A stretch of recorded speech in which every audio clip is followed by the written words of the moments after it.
Okay, good morning, everybody. I am Chief Chris Wagner with the Pocono Mountain Regional Police Department.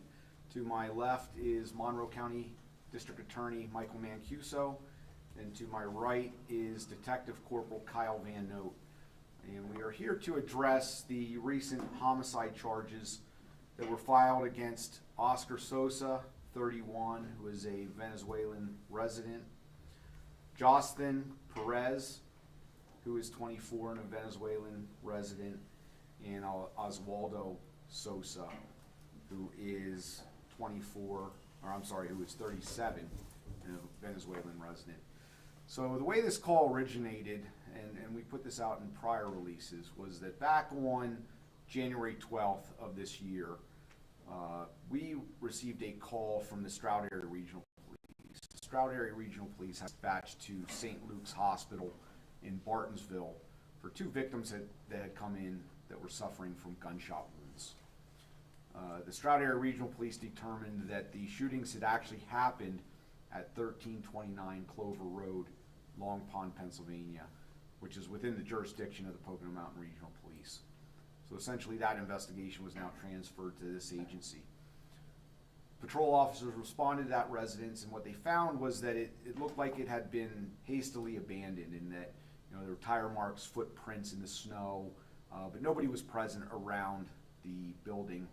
The lower door was ajar, and what they found was small amounts and traces of blood on the outside of the door, which warranted an immediate entry into the residence. Upon the officers entering, they found the victim, Leonardo Zapata, 22, also a resident of Venezuela, deceased on the lower level of the home. Police also found evidence of a shooting, being spent shell casings littered throughout that area. Immediately, the detectives started working their investigation, applying for search warrants, interviewing victims, witnesses, things of that nature. It was very intensive. Obviously, we brought on board the Office of the District Attorney for their assistance, and other local, state, and federal partners also assisted as well. As the investigation continued, we received a phone call from the Federal Bureau of Investigation, and they were conducting an independent and separate criminal investigation that crossed paths with this homicide. And they alerted us that they had received information through their investigative measures that Oscar Sosa was one of our shooters. We learned that they were planning on taking him into custody the following day, on January 13th.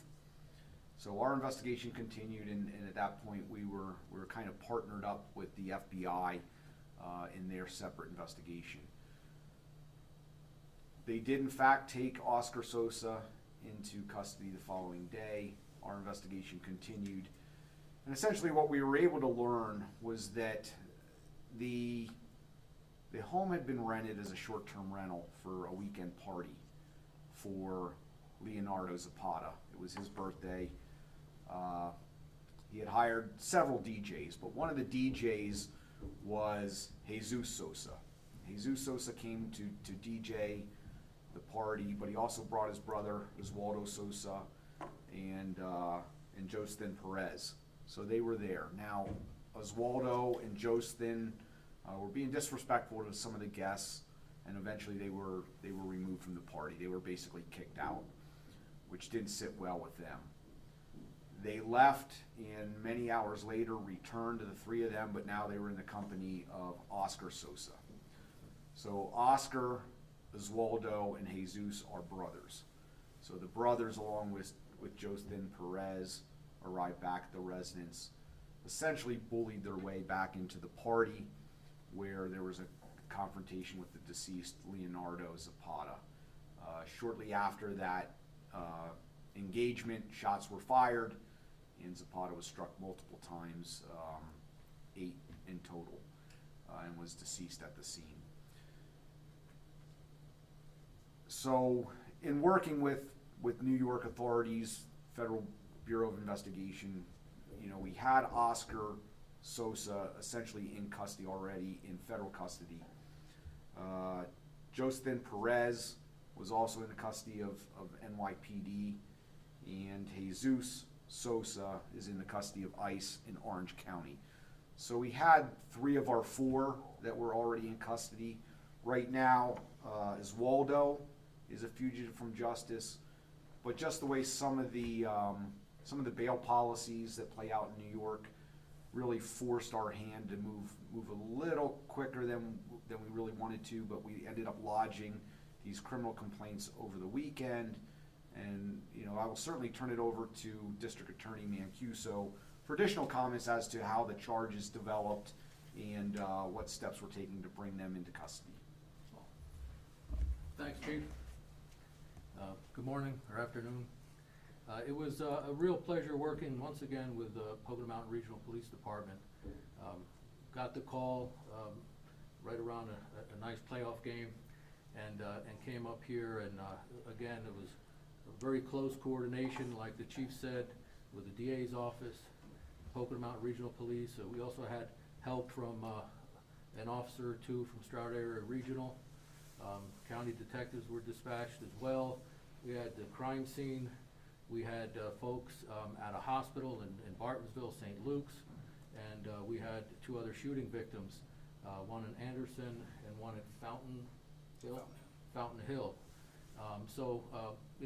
All these areas had to be covered. And early in the case, we did get a call from the FBI, and it was very interesting information about a narcotics and firearms investigation into Oscar Sosa, and some detail about a vehicle he may have been operating. And that early lead kind of helped everything else gel into place. But we're talking about a scene that contained upwards of 30 or more people at it. So there were a lot of names, there's a lot of evidence left behind. There was even a suitcase, if I remember correctly, in the driveway. That was how hasty the exit was. And of course, the deceased Leonardo, his body was in what we call the rec room, with multiple different caliber shell casings all around. So a lot of forensic evidence has been collected. It's going to be going to the lab if it hasn't already. A lot of cell phones have been recovered.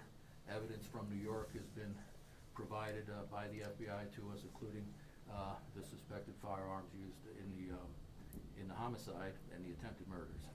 So it's a big case. The Chief is absolutely right. We accelerated the process of the arrest because of certain bail policies in New York, where the one defendant, Justin Perez, was facing armed robbery charges by the NYPD, and we were told he was likely to get out on bail despite the ICE detainer that was lodged on him.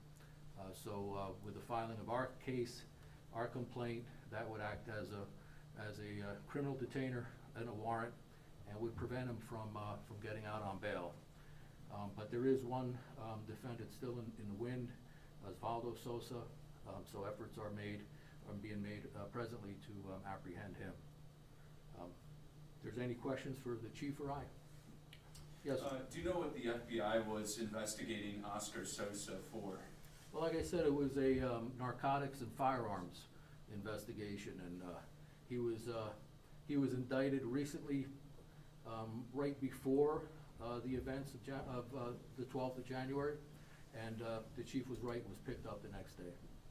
And so this was, they're illegals and they're part of a gang, we established that? Yeah, there was evidence, both from the information we received from the FBI and later from some of the evidence that was being reviewed. I'll get to you in a second. And in that information, it appeared they were involved or affiliated with the Trinidad Aragua, the TDA, or a faction of it called Anti-Tren. So, you had questions? Yep.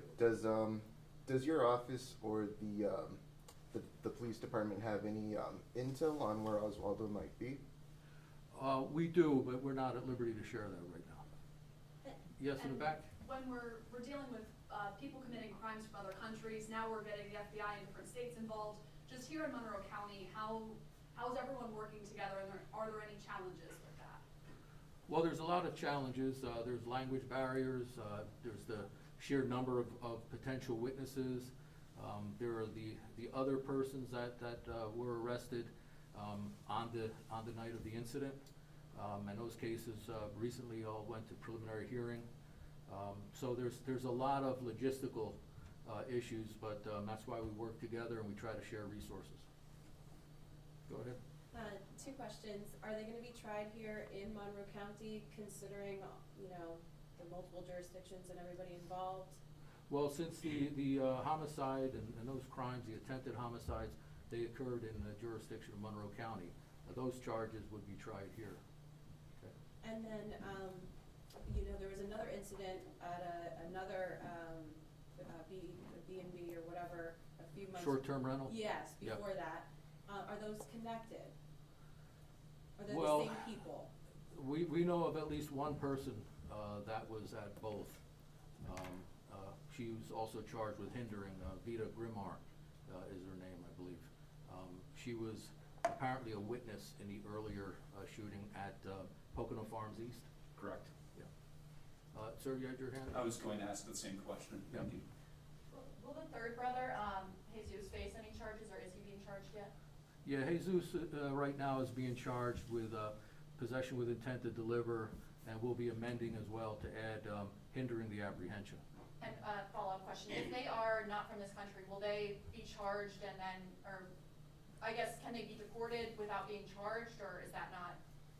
Well, we won't be doing that for anybody charged with homicide.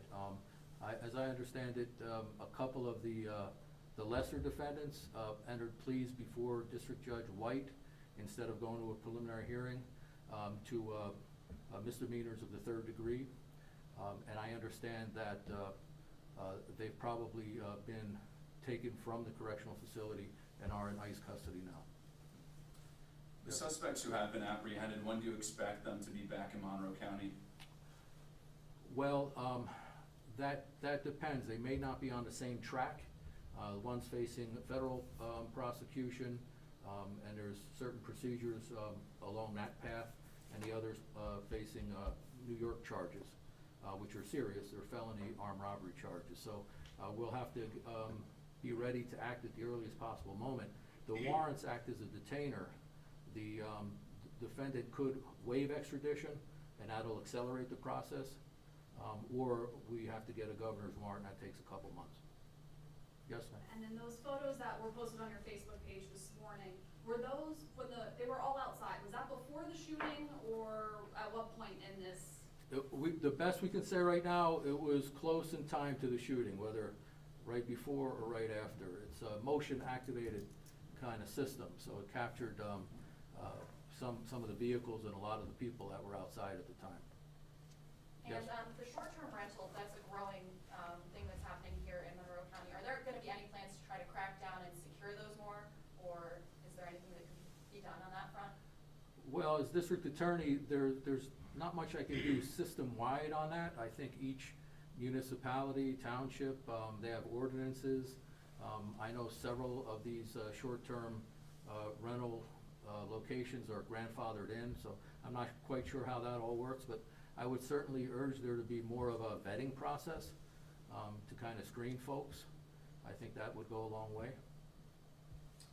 Yes? I know last time we spoke about this, there was not an exact count of how many shots were fired. Do you know exactly how many were fired at this point in time? No, I know from the documentation I've read how many shell casings were recovered, what types of caliber they were from, how many projectiles were recovered or we believe were embedded somewhere in walls and beyond our reach. But right now, the matching of those hopefully will be done in the next couple months to the weapons that we did recover through the FBI. Okay. Any other questions? Any questions for the chief? Chief, you wanna wrap it up? So obviously, any future developments we will share with the public, including the arrest and capture of Oswaldo Sosa. So we will keep everybody up to date, and that is it. We will wrap it up. So one other thing I would like to also mention, Detective Erica Burke, who's not here with us today. She's on vacation. but she did a lot of the heavy lifting in this case because most of our victims, defendants, witnesses were all Spanish speaking, all Venezuelan. And Detective Burke is bilingual. She's one of our Spanish speaking officers. And she did a lot of the heavy lifting as far as these interviews and really piecing everything together. She was, sad that she could not make today's press conference because, again, she did put a lot of work into this case, but I just want to mention her and recognize all the hard work that she put into this investigation. So, all right. Is there mugshots available?